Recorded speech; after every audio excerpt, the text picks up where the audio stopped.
안녕하세요. 여러분의 전도사입니다. 요한이 목격한 예수, 요한복음의 7가지 표적. 지난주 얘기부터 확인해 보도록 하겠습니다. 생각해 봅시다. 다음 항목들을 순서에 맞게 배열해 보세요. 지난주 우리는 네 번째 표적, 오병이어 이야기를 살펴봤습니다. 다음에 네 가지 말들을 순서에 맞게 가로의 숫자를 적어보는 겁니다.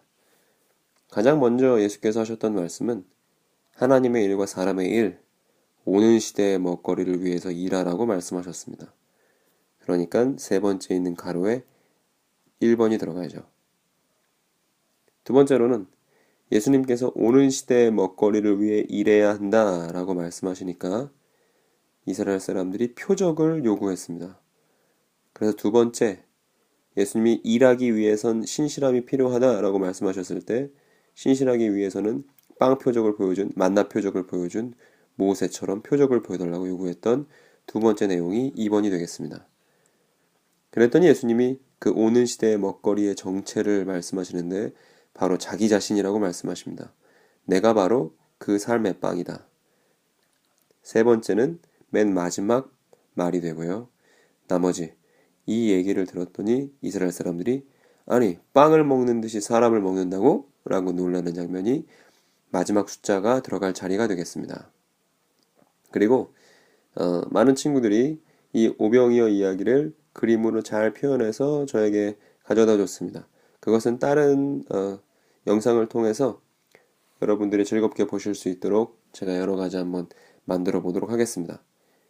그리고 이제 우리는 다섯 번째 표적으로 넘어갑니다. 다섯 번째 표적은 혼돈 속 혼돈 속 혼돈 속의 인자라고 제목을 붙여봤습니다.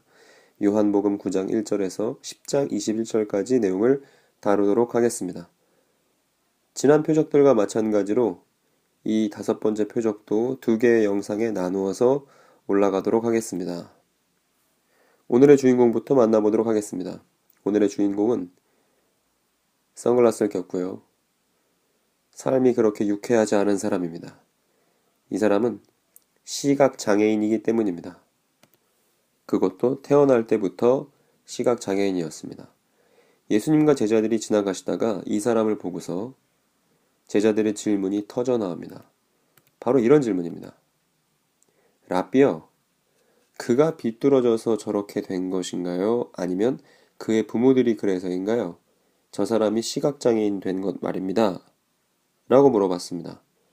여기서 비뚤어졌다는 말은 죄 지어서 라는 말을 제가 이런 식으로 풀어본 겁니다. 그러니까 제자들의 질문은 이런 것이죠. 저 사람이 죄인이라서 날 때부터 시각장애인이 된 것입니까? 아니면 부모들이 죄를 많이 지어서 시각장애인이 된 겁니까? 라고 물었던 것입니다. 그런데 예수님은 저 두 가지 질문이 모두 아니라고 말씀하십니다. 저 사람이 날 때부터 시각장애인 된 것은 바로 이런 이유 때문인데 예수님의 말씀을 잘 들어보시기 바랍니다. 그가 비뚤어져서도 아니고 그의 부모들이 비뚤어져서도 아니라 그 안에서 하나님의 일들을 드러내기 위함이야. 이렇게 말씀하십니다.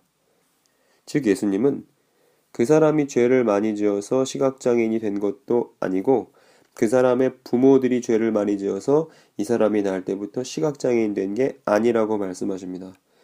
이 사람이 지금 시각장애라는 어려움을 겪고 있는 건 단 하나의 이유 때문입니다.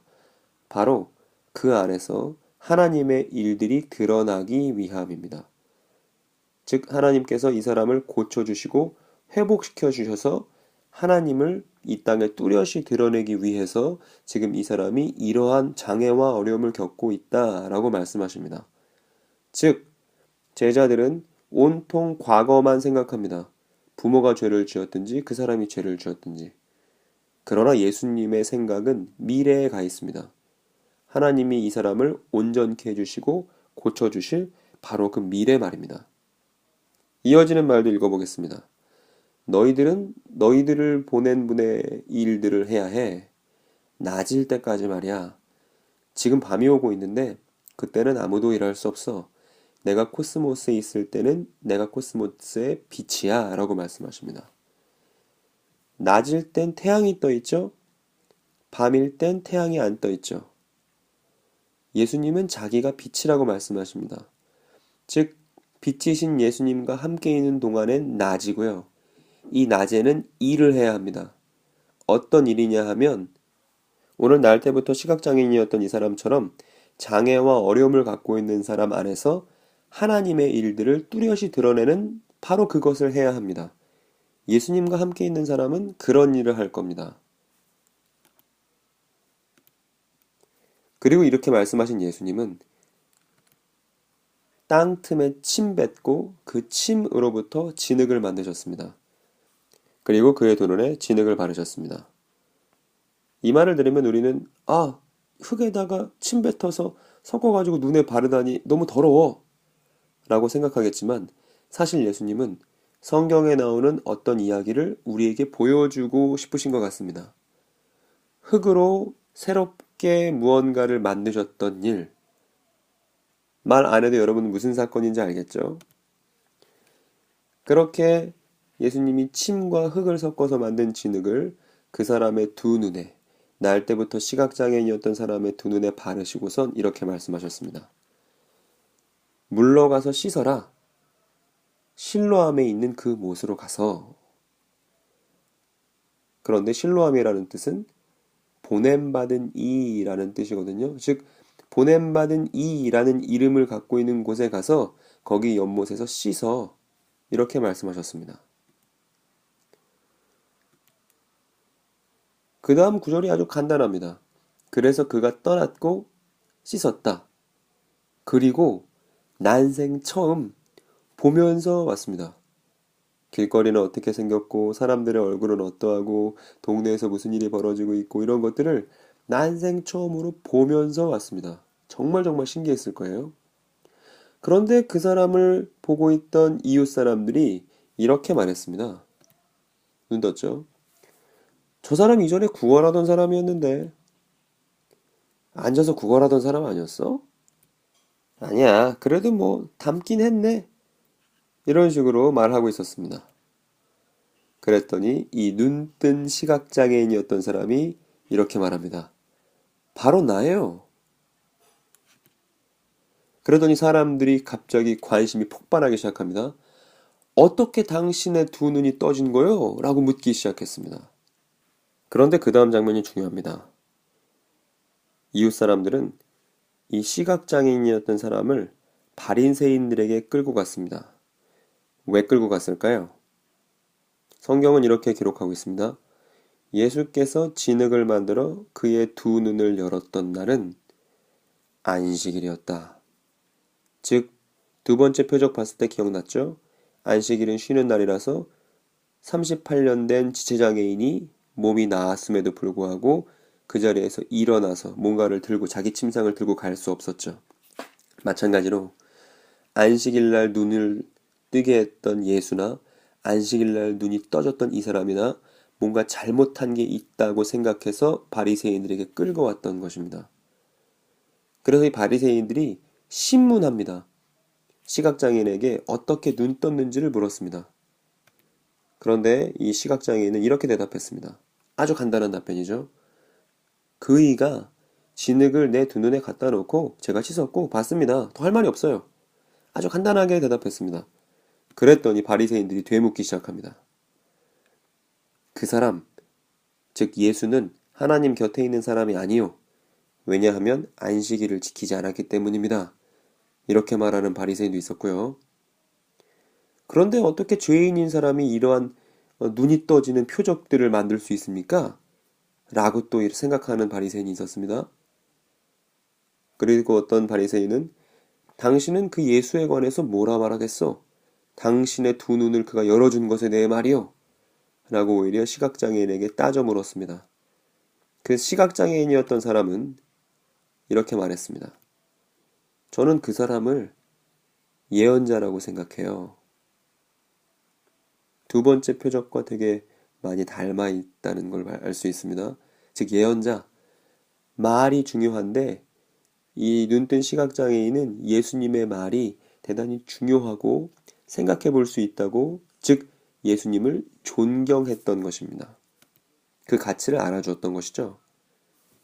그래서 유대 사람들은 그가 전엔 시각장애인이었고 보게 되었다는 사실을 믿지 않았습니다.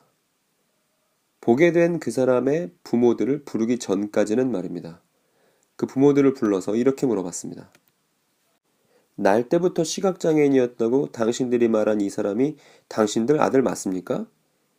근데 지금은 어떻게 보게 된 겁니까? 라고 물었습니다. 그러자 그 사람의 부모들이 이렇게 말했습니다. 걔 우리 아들 맞습니다. 그리고 날 때부터 시각장애인이었습니다. 그런데 지금 어찌 보게 되었는지 우리는 알지 못합니다. 혹은 누군가 걔의 눈을 열었는지도 우리는 모릅니다. 걔한테 당신들이 직접 물어보세요. 걔는 다 컸습니다. 자신에 대해서는 스스로 말할 줄 아니까 걔한테 직접 물어보세요. 우리한테 묻지 마시고요.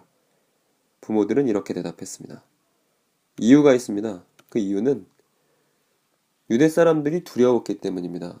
왜냐하면 유대 사람들이 결의했기 때문이죠. 뭘 결의했냐면 만일 누구든 예수를 메시아라 인정하면 그 인정한 사람을 회당에서 쫓아낸다고 유대인들이 이미 결의했기 때문입니다.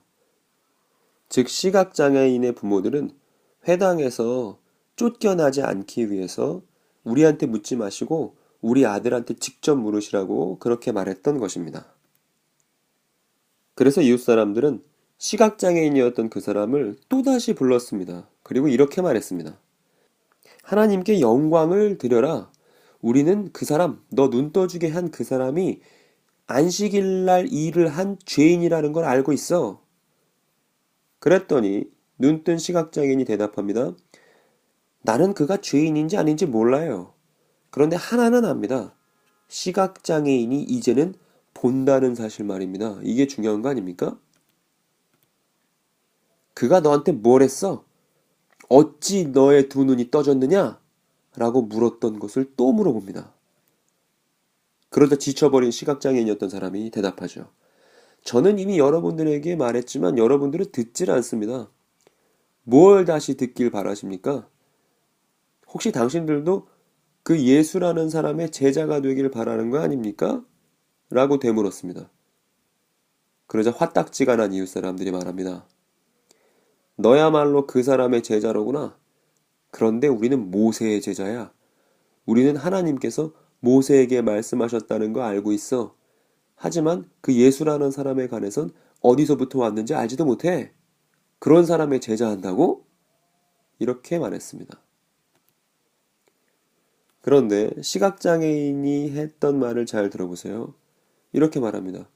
그런데 이거 참 이상한 일이군요.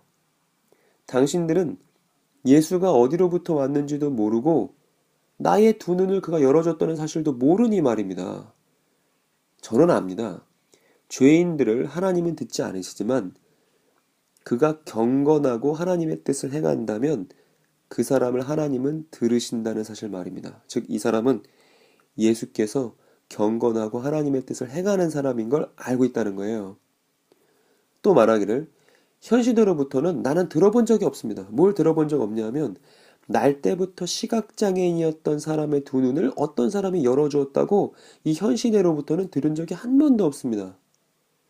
그런데 예수는 그 일을 해냈고 그 사람이 하나님 곁에 있지 않았다면 그 사람은 이런 표적을 절대 만들 수 없을 겁니다. 즉 예수는 하나님 곁에 있는 참 예언자입니다. 라고 말했습니다. 그러자 이제 이웃 사람들이 폭발했습니다. 이렇게 소리치기 시작합니다. 머리부터 발끝까지 죄악들 가운데서 태어났던 네가 이렇게 말합니다. 이거 처음에 제자들이 했던 질문과 연결되는 거 아시겠죠? 제자들이 뭐라 물어봤습니까? 저 날 때부터 시각장애인 본인이 죄가 많아서 그런 거예요? 아니면 부모들이 죄가 있어서 그런 거예요? 라고 물어봤죠. 즉 어려움을 겪고 장애가 있으면 그 사람은 죄인이라고 생각했던 게 제자들도 그렇게 생각했었고 이웃 사람들도 그렇게 생각하고 있는 겁니다. 그래서 평상시 갖고 있던 생각들이 터져 나옵니다. 머리부터 발끝까지 죄악들 가운데서 태어났던 네가 또다시 회복시키는 미래에 대한 생각하지 않고 사람을 저당 잡고 눈 떴음에도 괴롭게 하기 위해서 이 사람의 과거에 대한 얘기들을 막 끄집어냅니다. 이것이 오늘 이야기의 주인공을 둘러싸고 있는 이웃 사람들의 모습이었습니다.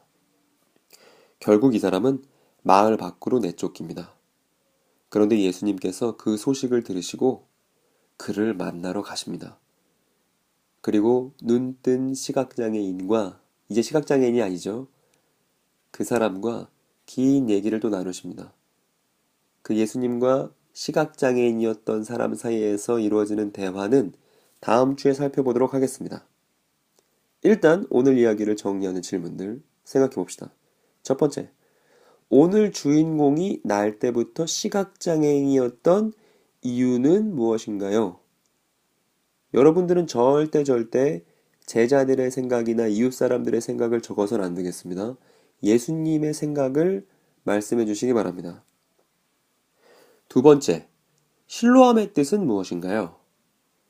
이 실로암의 의미와 오늘 날 때부터 시각장애인이었던 사람이 겪었던 사건과는 밀접한 관련이 있습니다.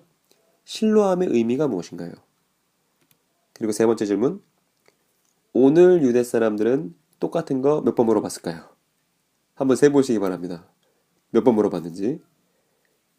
네 번째, 시각장애인이었던 그 사람은 예수를 어떤 분이라 생각하고 있었나요? 가 오늘의 마지막 질문입니다. 이상입니다. 요한이 목격한 예수, 요한복음의 7가지 표적, 5번째 표적을 절반 살펴봤습니다. 다음 주에 이 시각장애인이었던 사람과 예수님 사이에서 벌어지는 대화도 기대해 주시기 바랍니다. 그럼 다음 주 뵙겠습니다. 안녕히 계세요.